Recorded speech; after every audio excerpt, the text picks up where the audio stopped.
Good morning, good afternoon, good evening, wherever you are. This is Team Monday number 99.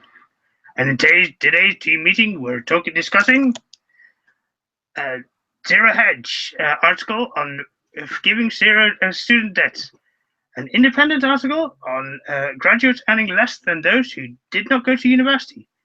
We're going to show you the student guide, and we're going to tell you about a lot more. And hey, I'm Mr. Alligator, and I'm going to talk about the Zero Hedge article. Rob's a little sick, so we thought we'd just goof around today. All right, Zero Hedge. So President Obama, you know what? This is probably not a good idea. I can't keep doing that. All right. Yeah. We'll be slightly more serious. It's very tough to pull off being the alligator for the entire meeting. But this is why. What's his name? Grimlock. Fake Grimlock. He's awesome. Fake Grimlock. Yes, he is an awesome dude on Twitter. Shout out to Fake Grimlock. Yeah. So today, what I want to do is let me pull up the share the screen. This is Team Meeting 99, by the way. Next week is actually in 2 weeks is Team Meeting 100. We're gonna set aside next week to do some other kinds of work, and then at Team Meeting 100 we'll have a little extravaganza. So let's go with the entire screen. No, yes, entire screen. Boom. Okay, so from Zero Hedge, an article that appeared last week, which is pretty important, I think, is Obama forgives student loan debt of 400,000 Americans. The reason why I'm pulling this article up is that what we're finding out is that many of the people who have student loan debt aren't paying it off. And what's happening is that with student loan debt, you cannot discharge it in bankruptcy. In other words, if you go to a bankruptcy court because you have too many debts and you declare it, it still follows you. And so what is happening is that the different companies and the different financial groups are actually now starting to go after people's Social Security checks or any other assets they have to pay off that student loan, the student loan debt. And so President Obama is deciding that what he wants to do is just write it off, basically saying, hey, we've identified 387,000 people as being eligible for total or permanent disability discharge. And so what it allows federal student loan borrowers who can't work because they have a disability to have their student loans forgiven. Now, this seems like a really great idea, and it is in some ways, but we have to look at the cost of discharging that debt, which amounts into the billions. And what it also means is that the different institutions and different individuals who have attempted to, who have invested in student loan bonds, et cetera, aren't going to get paid back. But most importantly, what it does is it puts the government on the hook for even more debt, and opens the door for sort of what I would call debt relief. But it's always debt relief with a caveat, and that caveat is that that you may have to pay it back if you go off of disability, and also because of certain other political changes that might be happening in the country. So while at first glance it seems like a really great thing, it really represents for me yet another indicator that the higher education bubble is here upon us, and that the student debt that we've accumulated isn't going to get paid back. And so going forward, higher educational institutions are going to have to find a completely different way to finance their operations besides just using subsidized Stafford or unsubsidized Staffords or Pell Grants. And we'll talk a little bit about that later in the show. So I'm going to stop screen sharing. That's a great article. Yeah, I hadn't had a chance to read it yet, but I skimmed it a little bit. Yeah, and it will really make a difference. I mean, here in Europe, you have you can be forgiven your debts in some cases, for the most part, but they can only go into debt forgiveness if you complete your schooling. So if you stop at the third year or the fourth year of your bachelor's, then there's no way you have to pay the full amount with interest. But if you've completed, then you don't have to make interest payments. Then you only have to make a certain amount of payments for 20 years, and then so they have a layered system based on people who are actually putting in the effort there. People who are not trying to live beyond their means. Take ridiculous extra loans because you take absolutely massive amounts of debt here, even from the government as well. So, no, but it sounds like a good option there. The only thing that worries me is for people who are going to be coming off disability. I mean, disability rules, depending on which way the wind is blowing and which government is in office and who is in, or which party is in office, disability rules can change. I mean, whether you're talking about your I don't know what it is, Medicaid or Medicare or whatever I don't know what it's called in the US, but I know here if you get a disability allowance, very often it'll happen, or quite often it'll happen that this government doesn't think that this group of people should get this disability allowance, or people who have been on disability for God knows how long, 10 years, 20 years or so. Suddenly their disease isn't an inhibition to be able to do it. It's like schizophrenic people suddenly being allowed to do full-time work. I mean, and not getting a say a disability benefit. Well, I mean, some of these are serious diseases which you might not see on the outside, but are still serious diseases. Yeah, the obviously, well, in my opinion, issue with people dealing with mental health issues, and making sure that people get there's the proper medical care and support services for people who are in need for any kind of health care, mental or physical. That's really, really important. I think the issue, and you hit upon this point, is that welfare reform really is highly driven by political processes in terms of like who gets paid, and in different regimes the payments increase, in other regimes they cut. I think the thing that makes me, the thing where I thought the article was, another sign that the higher ed system of finance is collapsing, is that, you can't afford to, society can't afford, at least the US, since we're broke, can't afford to be spending, writing off over $1 trillion of student loan debt to students. They're not going to do it. Too many people are making too much money off of it.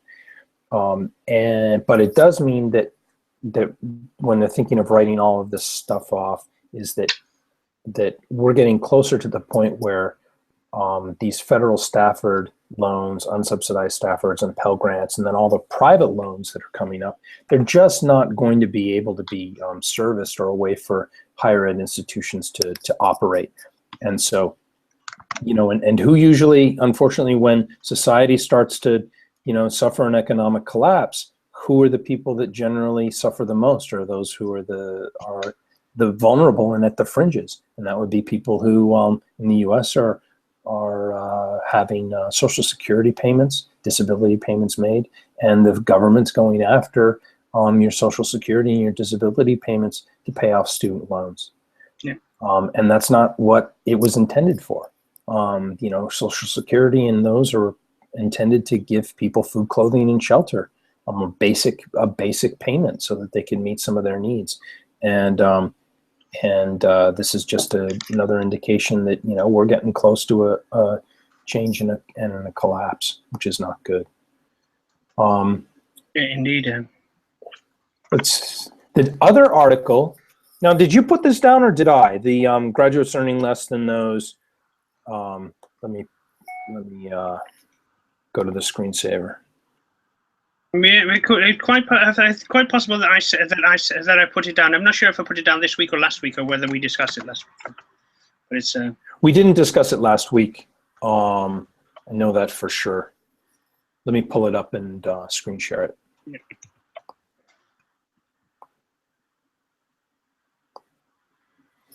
This is a pretty depressing headline, but an important one for all you out there who are students. Graduates earning less than those who did not go to university, research reveals.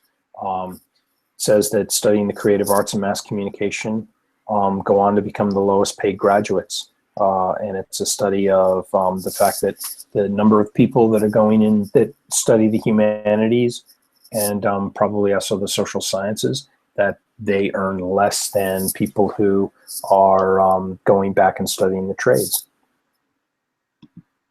Yeah, I think that's an article that we shared last week or a couple of weeks ago. If said very much that something similar, whereby people who are studying in certain fields, whether it's technology fields, say the STEM fields, they're earning far much money in comparison to the people who are doing liberal arts or classes or following liberal arts, or say slightly more soft non-technology, non-science based non-hard science. I don't know what based fields.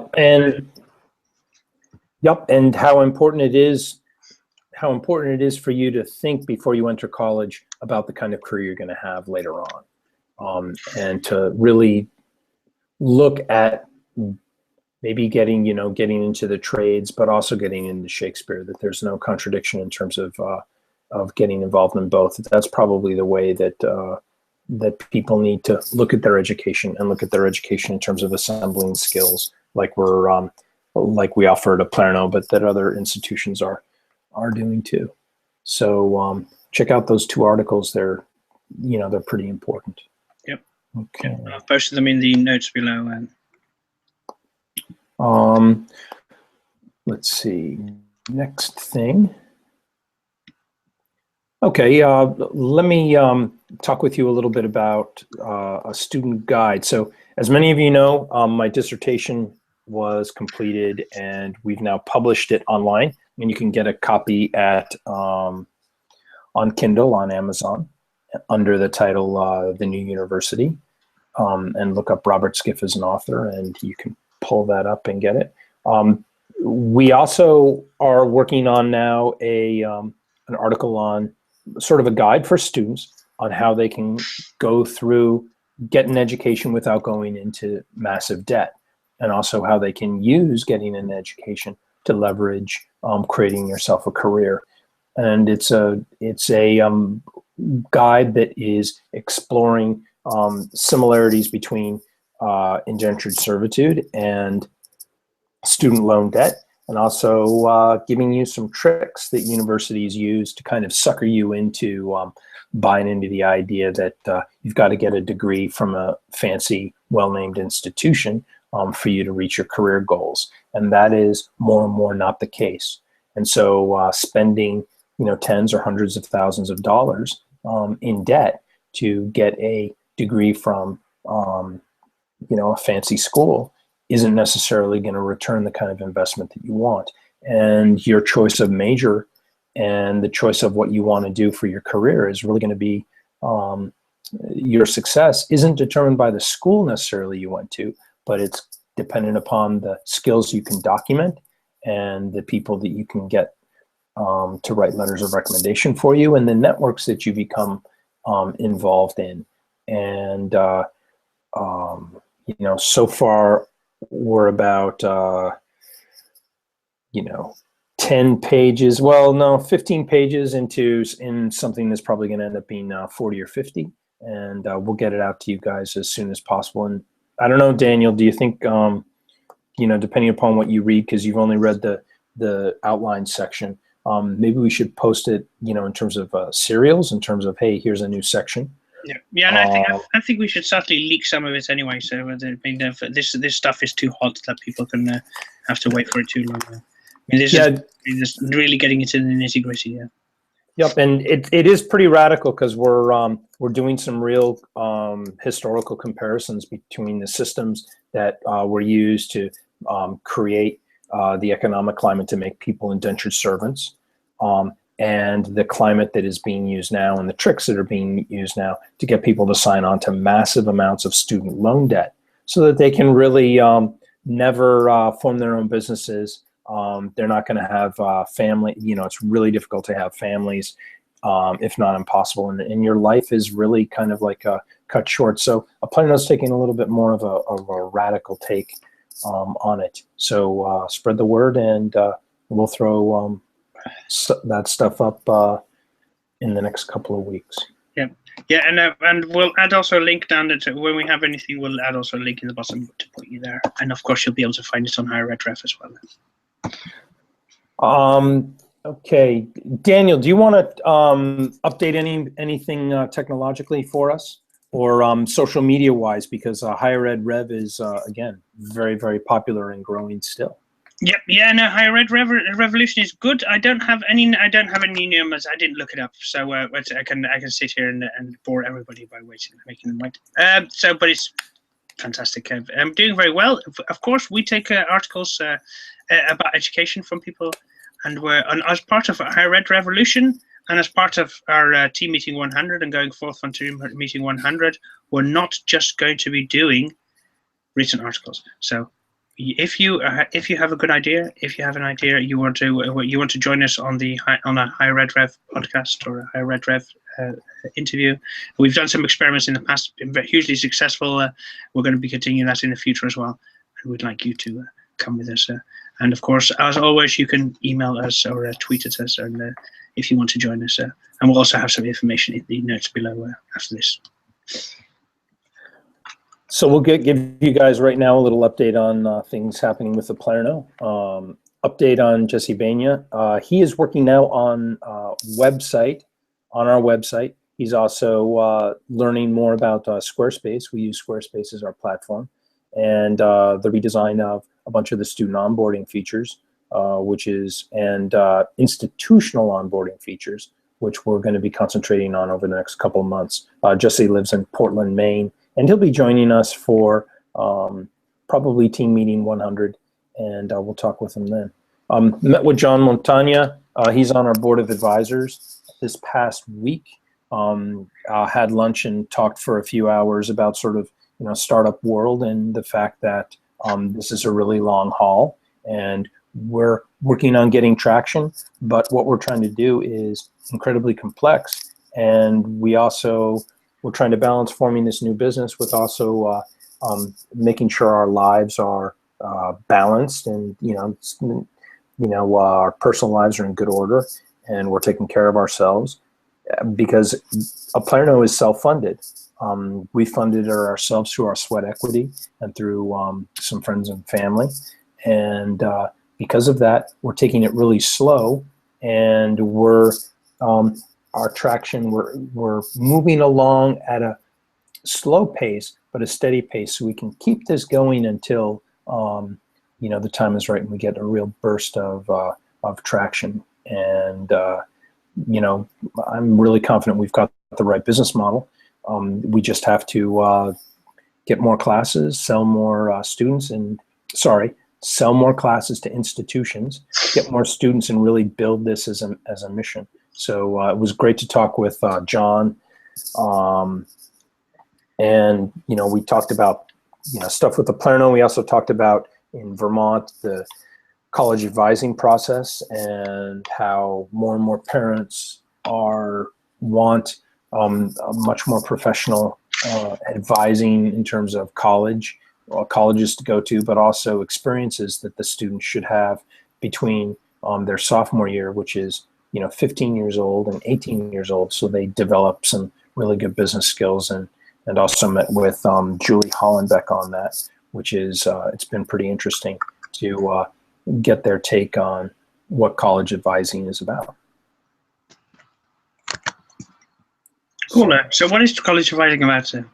So yeah, well, in the U.S. you've got the system works where you take the traditional system is junior year. You take a bunch of standardized exams.